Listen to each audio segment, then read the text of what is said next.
Hello everyone and welcome to my channel. My name is Mahendra Kumar. हम लोग जो पिछला वीडियो जो देख रहे थे, जो पिछला वीडियो था वो दूसरा lesson general properties of matter का पहला वीडियो था, और ये जो वीडियो है ये हमारा दूसरा वीडियो है। Same topic same lesson, general properties of matter lesson वही है, और हमारा पहला यूनिट जो है इलास्टिसिटी उसको हम लोग देख रहे हैं, और ये इलास्टिसिटी का दूसरा वीडियो है।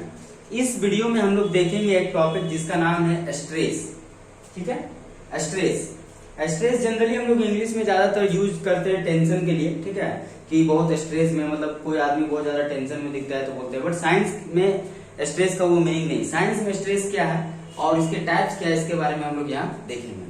तो इलास्टिसिटी में हम लोग देख चुके थे कि अगर किसी बॉडी में जब फोर्स लगता है तो उसके शेप एंड साइज में कुछ डिफॉर्मिंग आता है, कुछ चेंजिंग आता है, तो वो एक्सटर्नल फोर्स जो उसके शेप एंड साइज को डिफॉर्म करता है उसको डिफॉर्मिंग फोर्स, एक्सटर्नल फोर्स या अप्लाइड फोर्स कहते हैं। और जब वो फोर्स को हटा लिया जाता है तो बॉडी अपने शेप एंड साइज को वापस रिगेन करता है, और इस प्रॉपर्टी का नाम था इलास्टिसिटी। और वो फोर्स जो उसको वो इंटरनल फोर्स जो उसके अंदर डेवलप हुआ, जिस कारण से वो बॉडी अपने शेप एंड साइज को वापस रिगेन करता है, उसका नाम था रीस्टोरिंग फोर्स। ठीक है, तो यहां पर हम देखते हैं कि स्ट्रेस क्या है। तो वही रीस्टोरिंग फोर्स जो बॉडी के अंदर में डेवलप हुआ था, जो उसके शेप एंड साइज को रिगेन करने में हेल्प करता, उस रीस्टोरिंग फोर्स की बात हो रहा है कि restoring force acting per unit area, जो पर यूनिट एरिया काम करता है, दैट इज द स्ट्रेस। ये मैथमेटिकली हम कह सकते हैं stress is equal to restoring force by area. चूंकि रीस्टोरिंग फोर्स जो डेवलप होता है बॉडी के अंदर में और उसका डायरेक्शन अपोजिट होता है टू दी अप्लाइड फोर्स, तो हम कह सकते हैं कि यहां पर इसके आगे हम माइनस का साइन लिए और is equal to deforming force by area. ये वही डिफॉर्मिंग फोर्स है, ये अप्लाइड फोर्स है जिसके वजह से बॉडी का शेप एंड साइज चेंज होता है। क्योंकि डिफॉर्मिंग फोर्स और restoring force are equal in magnitude but opposite in direction, जैसा हम लोगों ने लास्ट वीडियो में देखा था। तो ये यहां पर कह सकते हैं, चाहे डिफॉर्मिंग फोर्स हो या रीस्टोरिंग फोर्स हो, फोर्स का ऐसा यूनिट क्या होता है न्यूटन, और एरिया का ऐसा यूनिट होता है मीटर। यानी कि स्ट्रेस का SI यूनिट जो होगा वो होगा न्यूटन पर मीटर स्क्वायर। अगर हम इसके डायमेंशन को देखना चाहें तो फोर्स का जो डायमेंशन होता है वो होता है MLT-2 और एरिया का होता है L2। इसको ओवरऑल करेंगे तो ML-1T-2, यानी कि ये स्ट्रेस का डायमेंशन भी हम निकाल लेंगे। ये एक नंबर में ऑब्जेक्टिव क्वेश्चन में कभी कभी पूछा जाता है, इसीलिए इसको यहाँ पर हम डायमेंशन को कैलकुलेट किए। अब स्ट्रेस का क्या है, तो स्ट्रेस जो फोर्स है आप समझते हैं, रीस्टोरिंग फोर्स जो इंटरनली डेवलप हुआ, डिफॉर्मिंग फोर्स जो बाहर से लगा। तो जो बाहर से जो फोर्स लगा उसके डायरेक्शन के कारण ये जो फोर्स को टू टाइप्स में या स्ट्रेस को टू टाइप्स में डिवाइड किया गया। According to the direction in which deforming force is applied, it is of two types. Number 1 normal stress, number 2 tangential और शेयरिंग स्ट्रेस। नॉर्मल का मतलब ये होता है 90 डिग्री परपेंडिकुलर। ठीक है, तो यहां पर हम सबसे पहले नॉर्मल स्ट्रेस को देखते हैं। नॉर्मल स्ट्रेस क्या है, तो force acting per unit area perpendicular to the surface of the body. जो सरफेस, मान लीजिए कि अगर ये सरफेस है, यहां पर अगर कोई फोर्स लग रहा है, अगर ये फोर्स इस पर 90 डिग्री है, मतलब ये फोर्स का डायरेक्शन और इस एरिया के डायरेक्शन में बीच में अगर 90 डिग्री का एंगल बनता है तो वो कहलाएगा normal stress. Force acting per unit area perpendicular to the surface of the body, ये कहलाता है नॉर्मल स्ट्रेस। अब इसके भी 3 टाइप्स है। कौन कौन से, इलोंगेशन या टेंसाइल स्ट्रेस, दूसरा है कॉम्प्रेसिव स्ट्रेस, और तीसरा है हाइड्रोलिक स्ट्रेस। इसी वीडियो में हम लोग देखेंगे उसके बारे में। तो इलोंगेशन स्ट्रेस क्या होता है या टेंसाइल स्ट्रेस क्या होता है, यहां पर समझते हैं। ये जो ब्लू कलर से आपको दिख रहा है, ये मान लीजिए एक वायर को हम लगाए हुए हैं, ठीक है, और इस वायर में एक फोर्स लगाए F, ये ब्लैक कलर का दिख रहा है। तो अगर मान लिया जाए, मान लीजिए ये वायर है, इस पर एक फोर्स लगाए F, ये जो हम पकड़ रहे हैं फोर्स लगाए और उसको नीचे की ओर खींच रहे हैं, ये वायर का क्या होगा, लेंथ इंक्रीज होगा। तो ये देखिए लेंथ इस तरह से इंक्रीज हुआ, पहले इसका लेंथ L था, अगर फोर्स लगाने की वजह से इसका लेंथ del L इंक्रीज हो गया, यानी फाइनल इसका लेंथ हो गया L प्राइम। तो ये फोर्स यहाँ पर देखिए, चूंकि ये बॉडी में ये फोर्स जो लग रहा है ये नीचे की ओर लग रहा, और ये नीचे का एरिया, ये इसकी बात हो रहा है, यहाँ पर ये इस पे परपेंडिकुलर फोर्स लग रहा और इसके बॉडी के लेंथ को इंक्रीज कर रहा है, इसलिए इसका नाम है इलोंगेशन, मतलब लेंथ को इंक्रीज करने वाला इलोंगेशन स्ट्रेस, या इसी को कहते हैं टेंसाइल स्ट्रेस। फिर इसका भी यही होगा, मैथमेटिकल क्या होगा, फोर्स बाय एरिया। ये जो फोर्स F लग रहा और जिस एरिया पे ये लग रहा है, ये वाला एरिया, ये एरिया डिवाइड करेंगे तो हमारा इलोंगेशन या टेंसाइल स्ट्रेस निकल जाएगा। एसआई यूनिट सब कुछ सेम रहेगा, लेकिन इस केस में हम देखेंगे कि फाइनल लेंथ जो होता है इनिशियल लेंथ से ज्यादा होता है। It means there is increase in the length of the body. जो दूसरा टाइप है इसका, जिसका नाम है कॉम्प्रेसिव स्ट्रेस, ठीक है। कॉम्प्रेसिव स्ट्रेस क्या है? कॉम्प्रेसिव स्ट्रेस समझते हैं, सेम चीज है, ये वायर है, ठीक है, ये यहाँ पर मान लीजिए कि लगा हुआ है ऐसे रिजिड सपोर्ट से, और एक फोर्स हम लगा रहे जो इसके लेंथ को क्या कर रहा है, डिक्रीज कर रहा है, ऊपर की ओर कर रहा है, इसके लेंथ को डिक्रीज कर रहा है, तो इसका नाम हो जाएगा कॉम्प्रेसिव। नाम से ही पता चल रहा है कॉम्प्रेस होगा। ये देखिए ये ब्लू कलर का दिख रहा, ठीक है, इस पर एक फोर्स लगा यहाँ पर इस तरह से F। ये भी देख लीजिए perpendicular to the area of the cross section लग रहा।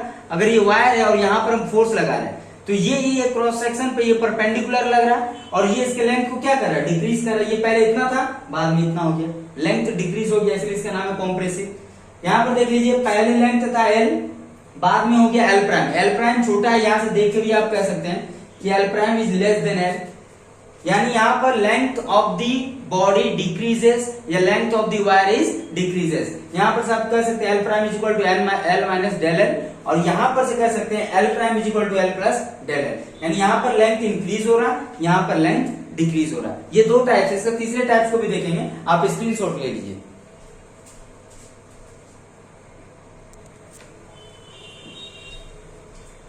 ये जो हमारा देख रहे थे कि नॉर्मल स्ट्रेस के 3 टाइप्स है, पहला है इलोंगेशन, दूसरा है कॉम्प्रेसिव, ये दोनों देख लीजिए। तीसरा जो इसका नाम है हाइड्रोलिक स्ट्रेस। ये क्या, आप समझिए कि एक स्फीयर है, एक फुटबॉल है, ठीक है, उसमें हर डायरेक्शन में इक्वल फोर्स लग रहा, और इस कारण से वो क्या होगा, कॉम्प्रेस होकर के वो फुटबॉल सपोज दैट कि छोटा हो जा रहा है। एक्चुअल में अगर वैसा कीजिएगा तो फट जाएगा, बट एक एग्जांपल ले रहे हैं कि इस तरह से ये स्फीयर है, इसमें हर डायरेक्शन से इक्वल एफ फोर्स लग रहा है सपोज दैट, और ये सभी फोर्स जो है एरिया के परपेंडिकुलर है। इसमें क्या होता है, इसका शेप तो वही रहता है, स्फीयर का स्फीयर ही रहता है, लेकिन इसका वॉल्यूम डिक्रीज हो जाता है। तो इस तरह से जब फोर्स लगता है पर यूनिट एरिया, तब इसको कहते हैं हाइड्रोलिक स्ट्रेस।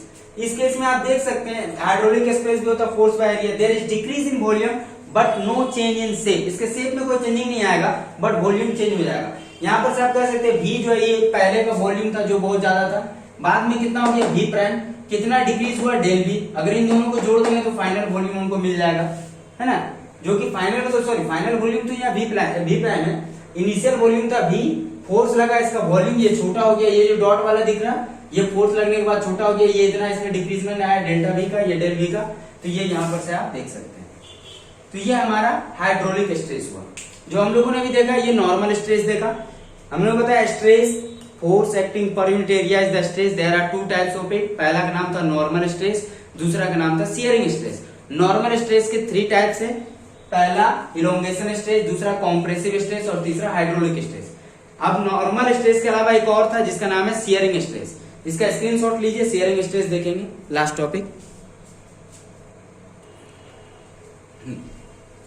अब हम देख रहे हैं, हमारा जो टॉपिक है जो हम पढ़ रहे इसका नाम है स्ट्रेस। स्ट्रेस के 2 types, normal stress, shearing stress. Normal stress के 3 टाइप्स, इलोंगेशन, कॉम्प्रेसिव और हाइड्रोलिक, जो हम लोगों ने देख लिया। इसका जो सेकेंड टाइप है जिसका नाम है शियरिंग और टेंजेंशियल स्ट्रेस, इसको हम लोग देख रहे हैं। तो ये क्या है, टेंजेंशियल स्ट्रेस क्या है? आप बहुत सारे किताब को आप देखेंगे, बहुत सारे लाइब्रेरी वगैरह में ऐसे रहता है कि ये एक बुक, ये दूसरा बुक, तीसरा बुक, चौथा बुक, ऐसे लाइन से लगा हुआ है। अगर किसी एक बुक में ऐसे करके अगर आप फोर्स लगा देते हैं तो क्या होता है, सारा का सारा बुक इस तरह से फिर टेढ़ा होकर के इस तरह से हो जाता है, इंक्लाइन हो जाता है, कुछ इंक्लिनेशन के साथ। तो यही है यहाँ पर आपको समझना है कि ये एक फिक्स सरफेस है। ये ब्लू कलर वाला को आप देखिए, इसके ऊपर एक फोर्स देखिए F लग रहा है इस ऊपर सरफेस पे। इस कारण से क्या वो ऊपर की ओर इस तरह से ये थोड़ा सा बैंड हो गया, थोड़ा सा कुछ एंगल से ये इंक्लाइन हो गया। आप इसको समझ सकते हैं ऐसे भी, जैसे ये मान लीजिए कि ये एक सरफेस है, ठीक है, और यहां पर जब आप इसके अपर सरफेस में फोर्स लगाएं तो ये स्ट्रेट ना होकर के थोड़ा सा ऐसे टिल्ट हो गया। ये दिख रहा है कैसे टिल्ट हो गया, तो ये फोर्स यहां ना लग करके यहाँ इस सरफेस पे लग रहा है और इस तरह से टिल्ट हो गया। तो अगर ये ऐसे करके टिल्ट हो गया कुछ एंगल से, सपोज दैट वो एंगल थीटा है जिससे वो क्या हुआ, ऊपर से हल्का टिल्ट हो गया। पहले स्ट्रेट था, यहाँ पर इसको फोर्स लगा, हल्का सा ये हो गया, तो ये जितना एंगल से टिल्ट हुआ that is the theta angle.